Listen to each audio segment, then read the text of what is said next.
Hello, Cardstack community. I'm Chrissy, the founding director of the Cardstack project, coming to you from the land of the Web3. Today, we have another episode of the Web3 World Fireside Chat, which we're talking to Christoph Mussenbrock, who is the CEO of Etherisc, to talk about decentralized insurance, the ability to use this great infrastructure that we're building in crypto smart contract on the Ethereum and EVM blockchain to be able to bring this idea of being able to have a rainy day to be covered parametrically from someone looking after you. That's not a person, but it's algorithm and planning and mutual agreement to that plan. I think that's a really, really exciting vision to translate something abstract like smart contract into something concrete that people understand. Welcome, Christoph. Hello, and thank you for having me. So I know you have been in this space of blockchain, smart contract, and Ethereum space for quite a while. Can you introduce yourself and maybe your role in Etherisc and what you're trying to accomplish with your project? Yeah, thank you. I'm in the crypto space for about 6 years, starting in 2015. My previous career was mostly in the German banking industry, cooperative banking. And so I have a lot of experience with risk management, big IT systems, and also, of course, financial products and how to implement them in technology. But in 2015, I felt that with blockchain, there is something completely new coming, and it's worth to jump off my older job and start something new. And that was the time when we started Etherisc. And from the beginning, our intention was to create a system which is running completely on public blockchain.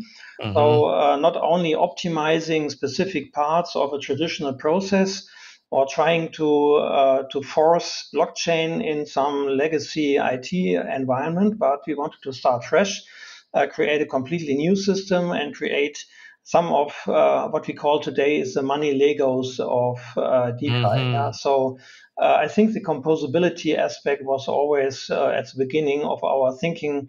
But in 2016, nobody was talking about this. Yeah, that was in 2016, nobody was even talking about DeFi or protocols and so on. So I think we were pretty early at that time with our idea. And since then, everything what has developed on blockchain, I think, proves our approach. And so we are happy to be here.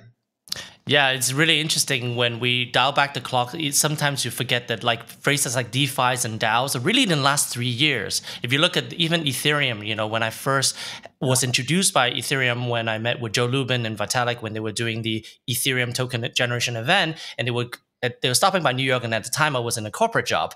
I was like, this is like totally different than what I can expect. And that rabbit hole took me a long time to really get into it. But having that early exposure really puts you a sense of the time scale that this is not something that happens in one cycle. In fact, you need 3 or 4 different cycles to really understand the relevance of this technology. Absolutely, yeah. Especially in insurance, which is a business which is complex, and especially also if you try to link the traditional or the real world with blockchain. So everybody knows all these smart projects which evolve in 2 months, and then they get a lot of hype, and they are working completely on crypto. They attract many of these crypto nerds which seek a quick profit, and that was never our idea. So we wanted always to create something which has a use for the real world, and this is something where we have since then put our focus on, for example, with our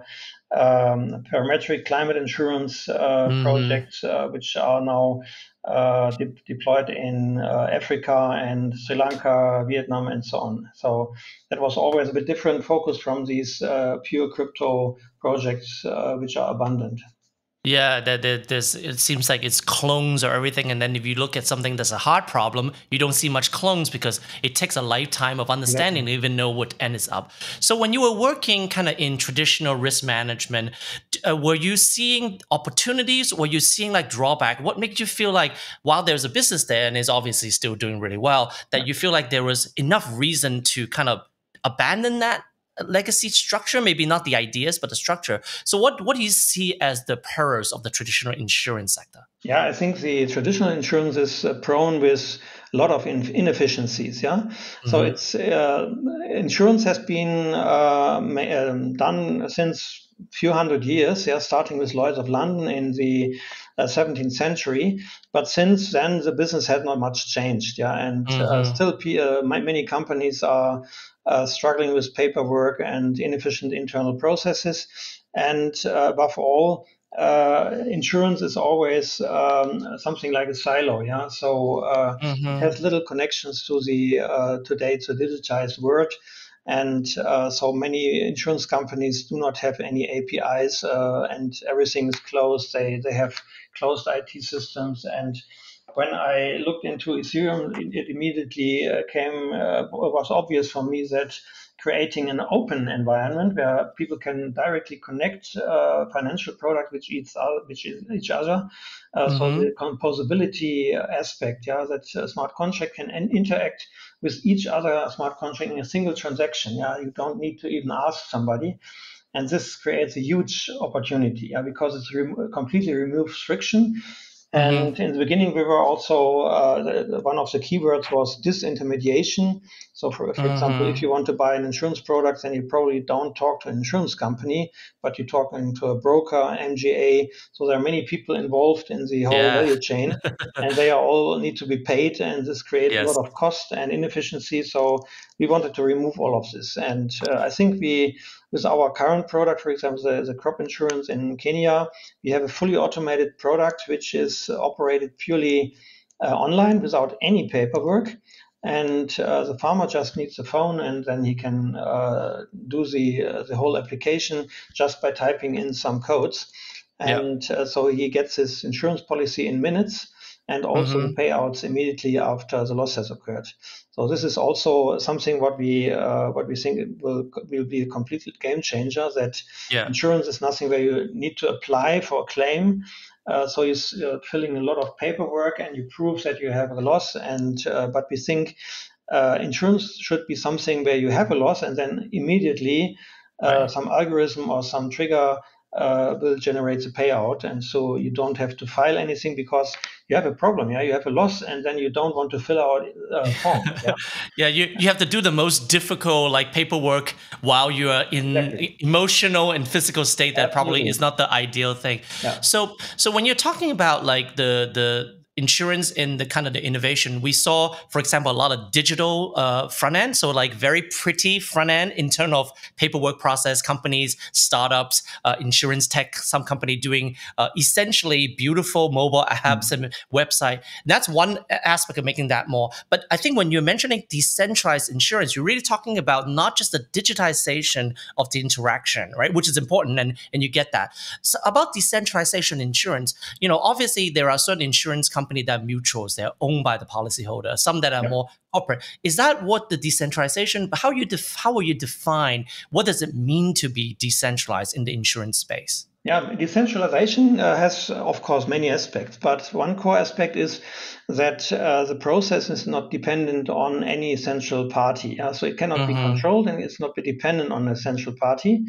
Actually, anybody should have access, and anybody should be able to join the product and to buy it without also the whole process of claims adjustment or pricing. This should also all be done not by a single black box infrastructure, but essentially in a transparent and distributed way. For example, weather insurance, or what we call crop insurance, which is basically weather insurance, it could be done in a decentralized way because the data, the rainfall data, could be collected by many different data sources, and so you're not dependent on a single data source, but many data sources are aggregated, and then we check for outliers. We find out that certain data is not plausible, and then we only use the data which is consistent. And it is contributed by maybe different parties. So we could use 3 or 4 different data providers for a single data point. And this makes the system very resilient and also fair, because not a single party can change the parameters to the worth of the customer.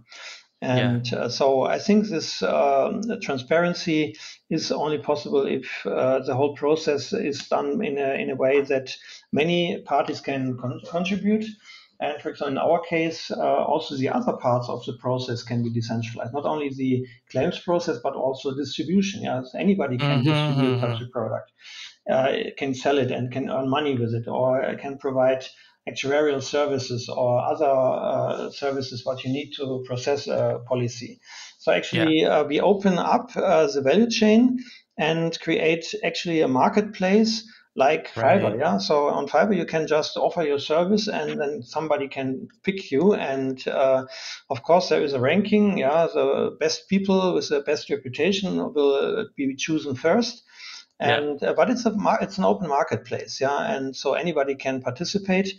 And but in our case, it's the difference to Fiverr is that all these participants form a community. Yeah, so they control the whole marketplace. Yeah, the Fiverr is not owned by the people who offer services on Fiverr, but our platform is owned by the people who provide services. So it's a platform which is owned by its own contributors, and this is also an aspect which makes it stand out from traditional insurance.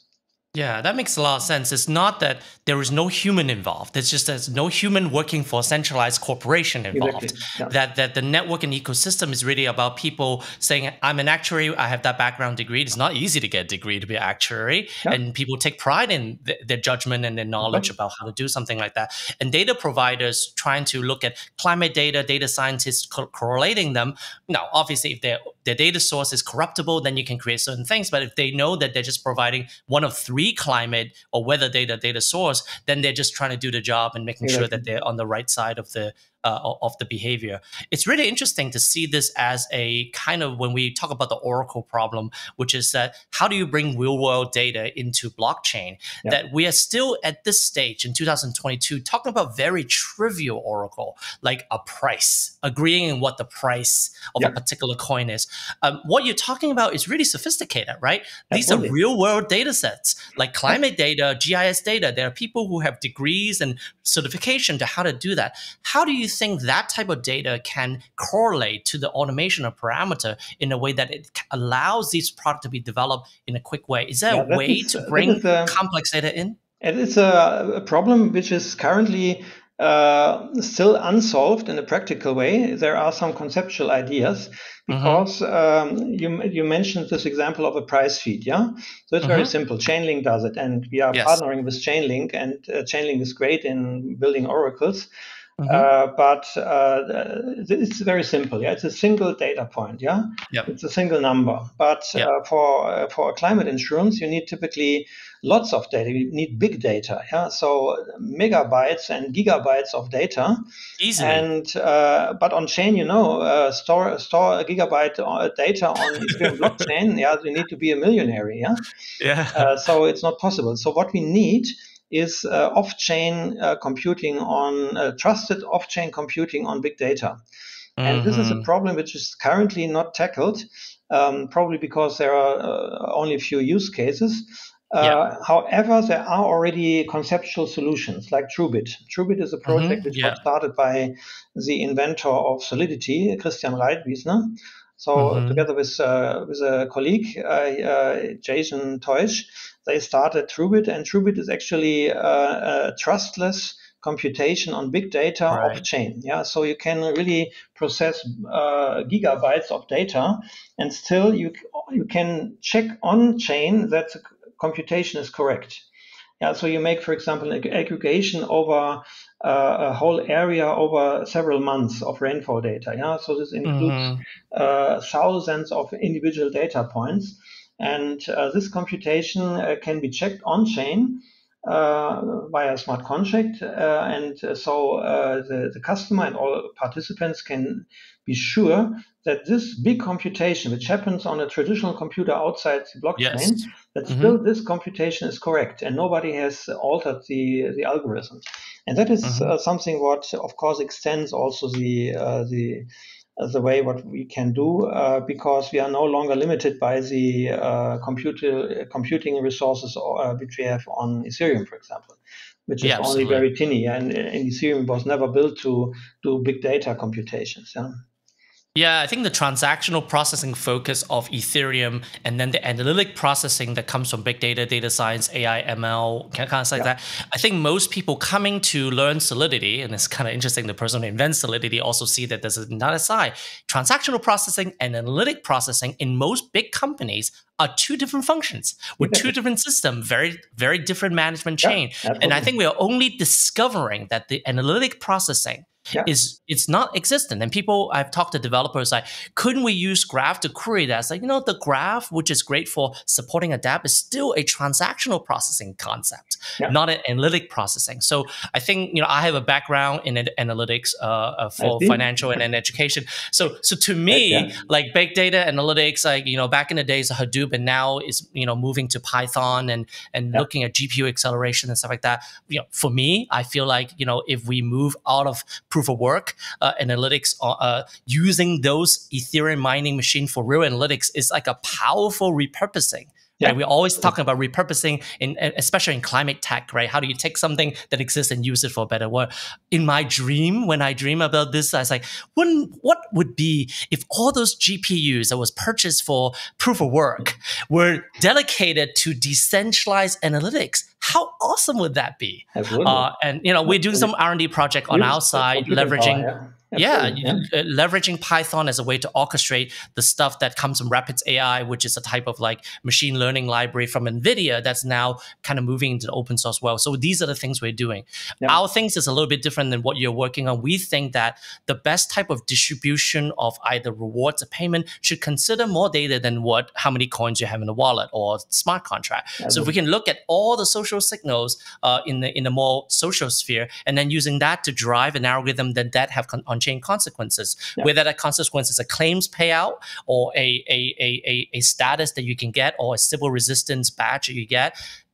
We can't do all that stuff on chain in transactional. So I think we share this idea that unsolved problem. So it's actually misuse of on-chain computing. If the blockchain is a decision machinery, it's made to make trustless decisions, but it's not made to do big computations, So it's we will find out, and I think Drupal is only the first example, and I think we will see also other projects, and maybe, for example, zero knowledge proofs can also play an important role in this game.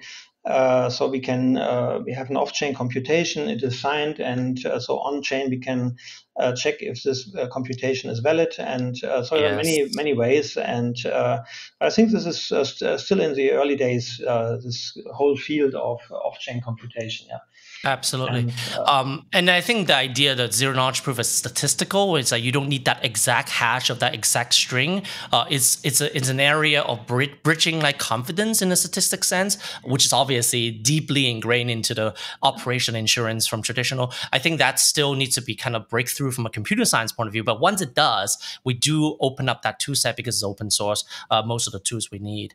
Let's switch our focus a little bit about how this type of parametric insurance relate to how insurance regulators or existing kind of law. How do you either be compatible or void interaction?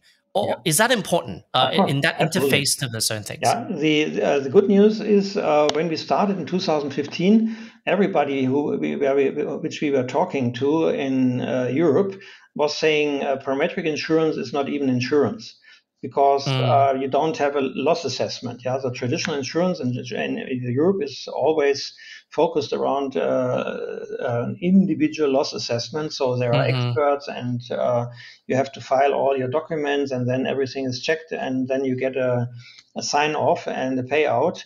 But parametric insurance was thought to be not insurance at all. But since we have seen a huge huge development and also investments in the parametric insurance space. So investments in the parametric insurance space have, I think, increased by 10 in the last 2 years. So there is a huge interest, and of course we have in the meantime we have IoT, we have a huge number of data sources which are already available. We have APIs, we have every kind of data available for free. For example, all the climate data is mostly available for free. Yeah, and For it's sure. these are satellites which are run by governments, and so you just need to download the data and use it.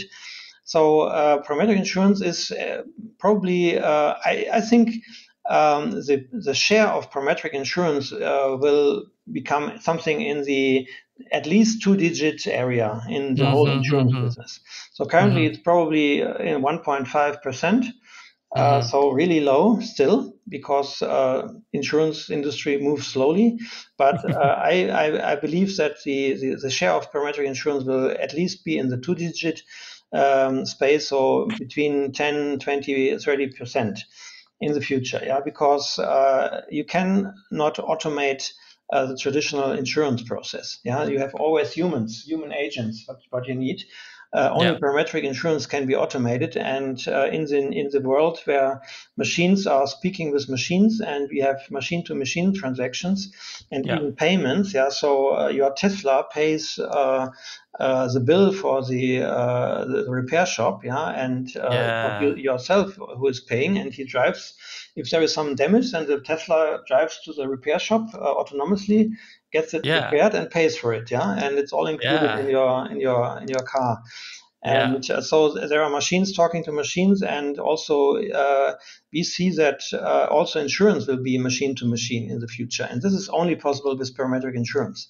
So parametric insurance will have a huge future and a large market share, and of course regulators still struggle with this, because it's they have no role model for this. Yeah, so they need to invent new models how to regulate parametric insurance. The good news on the other side is, and that's also a big difference from blockchain insurance to the traditional space. Think of the current drama with Terra. Yeah, so huge drama. Yeah, but now many people suffered huge losses. Yeah, and I was thinking, how can we prevent this? And I see on Twitter, if you look on Twitter, then many people are crying, the government. Yeah, the government needs to have regulations, and the government needs to prevent, and the government. So everybody cries for government, and I think that's the wrong approach. The better approach would be a self-regulation. Yeah, so the players in the crypto space, they should establish rules and mechanisms which would prevent such a disaster. For example, very simple. Yeah, you could create something like a DAO, and the DAO would issue a certificate. Yeah, and only protocols which would receive the certificate would be considered as trustworthy. Yeah, and so this DAO would pay for auditors and all people which can review both the technical side, but also the economical side. And if the auditors would say, and I'm pretty sure auditors would not have given Terra the green light, and they would have said, okay, Terra is a nice thing, but we only give you the certificate if you limit yourself to, let's say, $1 billion and not 16 billion. Yeah.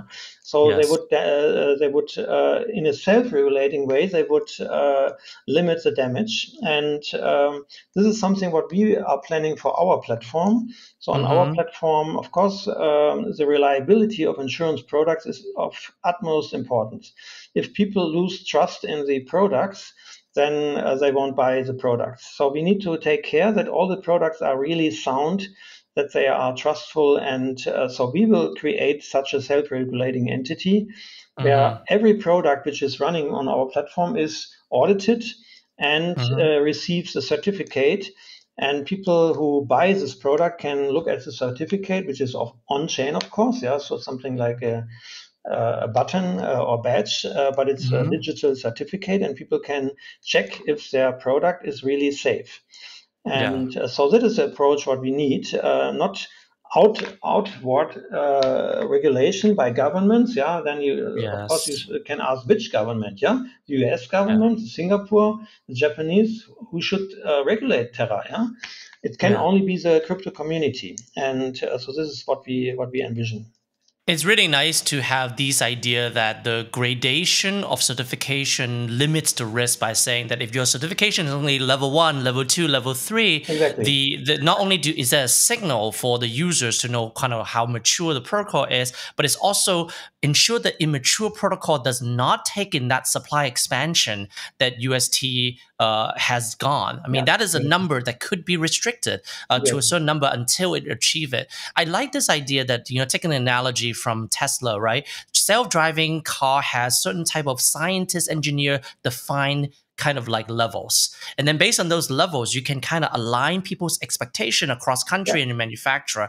And that I think is something that obviously government regulator can get involved. But if industry comes together and agree on these benchmarks, right, and be able to, feed the resources and allow the auditor to work in the public good, almost like how scientists in the COVID era was working for the public, more so for the drug company. I'm sure there's people researching, but I feel like shifting that kind of third kind of leg of the stool where people who know the risk, have studied the economic model, the supply, the death spiral is very simple economic theory that I'm sure many professors study. Yeah, right? The terror attack was already mentioned on Twitter in November 2021. So it was known for long. And nobody believed that it could be launched, but finally somebody did it. And so I think the knowledge is there.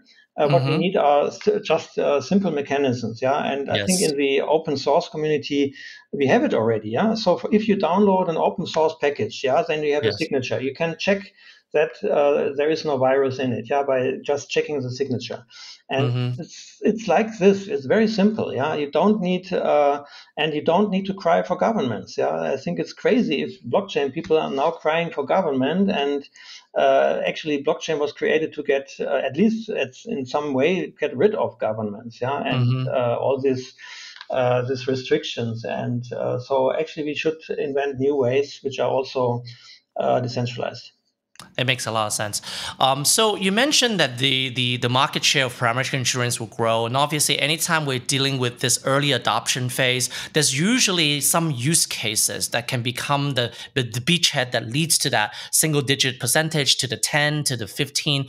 Obviously, you guys have focused on a certain area within your kind of business. These are the beachheads. These are the things that we have the data for. The complexity is small enough, and it's something uniquely fitting for this particular model. Do you think that that approach of kind of starting with certain things, and again, your competitors are people in the space that are even doing something that's entirely on-chain, smart contract insurance. What do you think is a progression towards this adoption? Are there certain types of insurance product that you believe are just the pathway towards this double-digit adoption? Absolutely. I think what we are currently doing, climate insurance or climate-related insurance, that is probably one of the big drivers of the evolution. First of all, because climate data is available in abundance for every country. We have satellites which cover the whole of the surface of the Earth in high resolution and high precision, and so climate insurance is technically easy. So it can. The challenge is the distribution. They need to people need to understand it, and so we need a lot of education. Support from the governments, and especially in the developing countries, we need also subsidies, and we need to integrate this type of insurance in the value chain. So actually, why should the farmer pay for the insurance? Because the farmer is producing goods, chocolate, coffee, tea, whatever, rice for the industrialized countries. And actually, the end consumer should pay for the insurance because he profits from a resilient farmer who is protected from climate events. So this is something what also could be done via blockchain. So the end customer pays for the insurance, and so he can travel back the whole supply chain, and the premium is paid, and the farmer does not have to care. He just receives the payout and can start again in case of a loss. So that is a huge area. So climate insurance, and the other thing also related to climate is, of course, the whole carbon emission Mm-hmm. stuff. So we could connect insurance with carbon certificates. We have already Mm-hmm. the first examples. So this is something what we are also exploring in African countries. And of course, everybody knows this carbon emission and certificate trade is a huge Mm-hmm. business. And this could also generate a huge effect on parametric insurance. And Yeah, and I think we were working on a project to use base carbon ton as a way to be an offset for NFT emissions, so that requiring, for example, that every transfer of NFT or other tokens are offset by a certain amount. That's correlation of two different type of ledger, and again leveraging algorithms and understanding yeah, of the carbon emission of exactly. blockchain.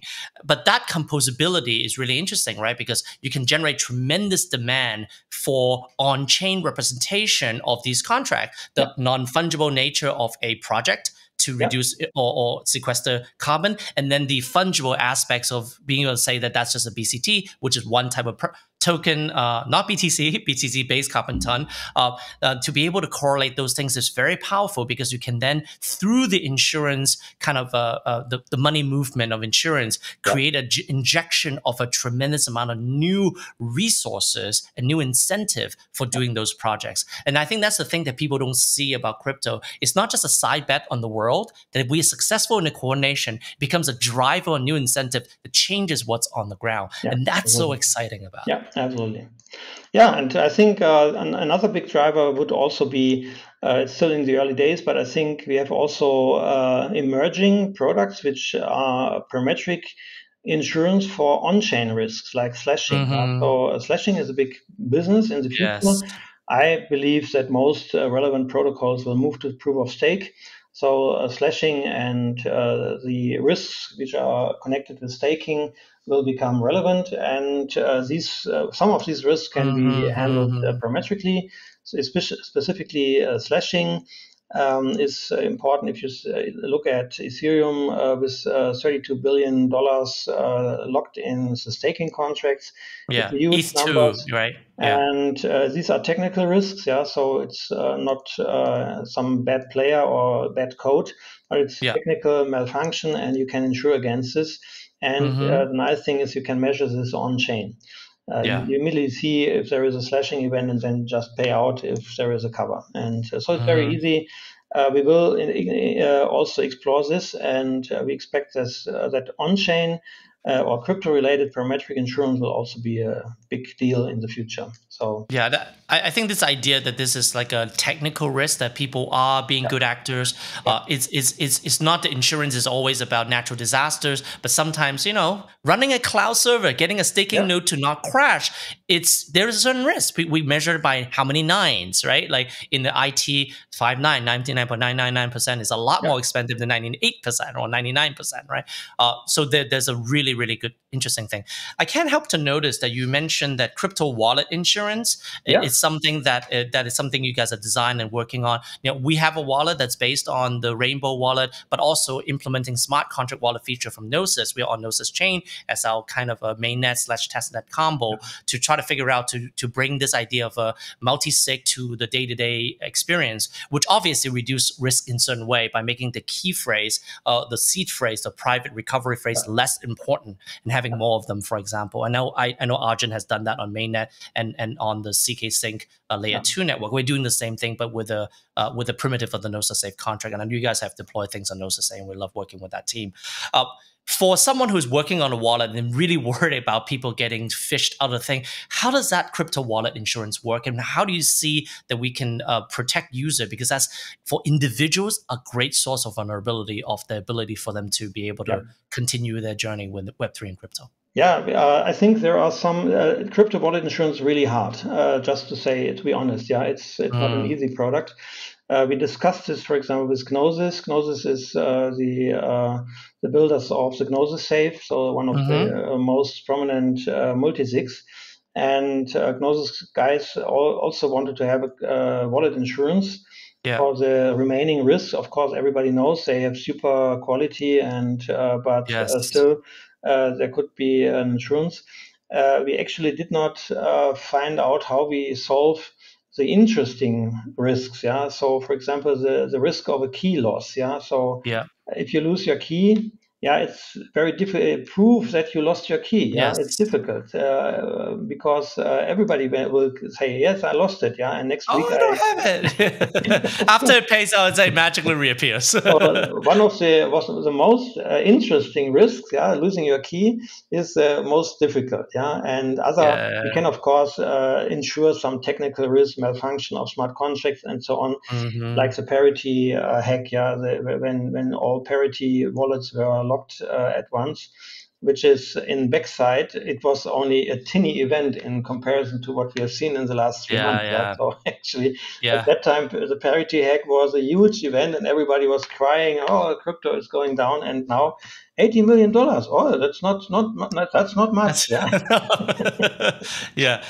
It's But really interesting that as we are working on the infrastructure for safety and your work in insurance, yeah, that while the tools hasn't really caught on, the risk has gone up 1,000 times. absolutely, While it's almost like your car got faster and faster, and your brake can only bring you back down from 20 kilometers an hour. Your brake technology is way behind your absolutely, engine technology. exactly. So I think we're in a really interesting time, and I think that's why the work that your team is doing is so important, right? Because we have to watch out for the safety Yeah, for this to stay sustainably. I have conversation with other people working on KYC and risk detection for exchanges. I've looked at people working on improving the UX so that people do not accidentally do the wrong thing on the wrong yeah, chain with the wrong absolutely. symbol, which all looks the same, right? Yeah, I think one possible solution would be we should provide our customers, which are not technical experts, we should provide Mm-hmm. them with a safe environment. Yeah, and for Mm-hmm. example, Gnosis is already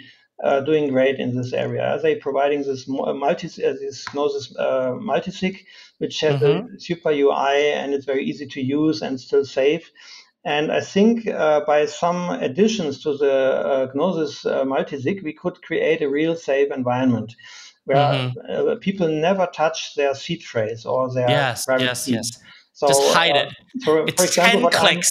I'm still dreaming of an open source hardware wallet, Mm-hmm. which we would offer as something we would only offer the plan. Yeah, so people could build it from off-the-shelf components Yeah. like raspberries, and Yes, Raspberry Pi. you have also you have already readily available trusted computing Yep. tips which you can put on a Mm-hmm. raspberry. And but the idea would be that not only the code is open source, but also, of course, the hardware plan, but Yeah. also we would make deals with the manufacturers of these basic components, so that each chip which is used in such a hardware wallet would be traceable on chain, yeah, from production to Mm-hmm. the Mm-hmm. implementation. So if you would have a hardware wallet, you can build it yourself, but you can always on chain you can check that this hardware wallet has never been tampered with, yeah, and Yes. this is possible. Yes. And Yeah. we have some commercial wallets, but they are still lacking transparency. Yeah, so all of Yes. these hardware wallets like Nano and Ledger, they are Yeah. all at least to a certain amount they are intransparent. Yeah, you don't know who built them, were they built with which chips, and was there any attack vector which was not published, and so on. So what we need is a completely open source hardware wallet, Yeah. and which is built from off-the-shelf components, and where every component can be traced back and Yeah. on chain. So you would really just you would connect the hardware wallet to the chain, and then you could press a check button, and then you would get a green or red light, and then Yes. you see, is this device safe? Yeah, and this would be something which would be I nice think it's to. so poetic that, when we talk about enterprise blockchain, which is not a thing anymore, everybody's talking about supply chain. And when we actually have a supply chain attack problem in hardware wallet being resold on Amazon and having Yeah. already configured, initiated seed phrases sold to people, that, oh, great, the wallet's already working. Well, someone else has that funds too, Exactly. right? It's So already I think it's initialized, brilliant. yeah? Yeah, Great. already initialized. Thank And you. people can tell. Like we know in our operation how that looks and what it does because we've done tens and Of hundreds course. of these Yeah, device initiation for our staff and now for our partners. But most people would like, oh, it works. It's like an iPhone. You hit a little yeah, button and it comes on. You put in a seed phrase. It's okay. Or not the passcode. So I think this is a brilliant kind of reintegration of our promise of crypto and supply chain and really actually solving a problem that is yeah. the base layer. Because no matter what is your NFTs or your DeFi stuff, that's the basics. But in the future, the insurance policy of your house and your land is also tied to your wallet. So it becomes Absolutely. really Your valuable to, complete identity, yeah. yeah. Ideally, we will have a self-sovereign identity which you can use and where you never give away the identity. Yeah. So this Mm-hmm. in Europe they are building a so-called EU ID. Yeah. So Mm-hmm. which is crazy because every citizen will receive a unique identity, a number, and this is stored on a central server. Imagine Uh-huh. what happens if the server is hacked. Yeah, Yeah. this server is a huge honeypot, and Yes. I'm getting crazy that people still talk about these crazy infrastructure where everything is centralized instead of Mm-hmm. giving each person a self-sovereign identity where you never give away your identity, yeah, the core identity. You can always create a copy, yeah, so something like an Yeah. avatar. For each use, you create an avatar, and Mm-hmm. the avatar has provable purposes or properties, for example, age or whatever you need. And Yes. if you don't need the avatar, you just throw it away, yeah, and you Yeah. create a new one. But your core identity is never published and is never available, so you can also never be hacked. Yeah, the Yeah. only thing what can happen is that one of your avatars is misused, but then you throw Yes. it away or you revoke it, and so there are plenty of solutions which all relate also to insurance. Yeah. But I think the governments are still not yet there. Yeah, they don't get it, and I think there is a lot of education needed to make these people aware that we have already good solutions. Yeah, it's not, Yeah. but we just need to use it. Yeah. hmm And I think Okay. throwing a big database at every problem, which is what Google and Facebook does, and they are pretty good at protecting user data, whether the Absolutely. business model. But if you put that in, Brussels, and then you have an IT contractor, Nightmare. doesn't feel good to me. I've been in those meetings. I was in enterprise. Absolutely. I sat through these AWS, Amazon Web Service migration meeting. The degree of lax security is somewhat alarming. Even if there's a lot of like paperwork and ISO standard being followed, it's really hard to do network security and IT security, right? Absolutely. To create such a honeypot with that technology is inherently risky. But it's really nice to see, like, in our work, thinking about, how do you create avatars or, know the safe, treat each safe as an avatar. So you can create new safe.